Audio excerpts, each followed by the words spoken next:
Eugene Paxton speaking, how may I help? Teira gin a tonic bach i fi abach. Caris, ti'n gweithio?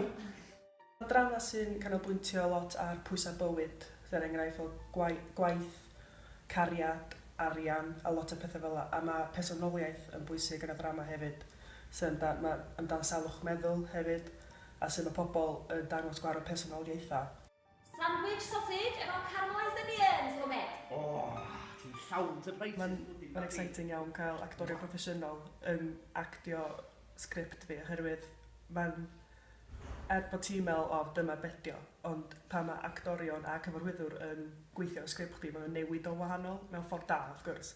Mae'n briliant, dwi'n edrych ymlaen i weld o yn nos Sadwrn, 6 gloch yn galeri.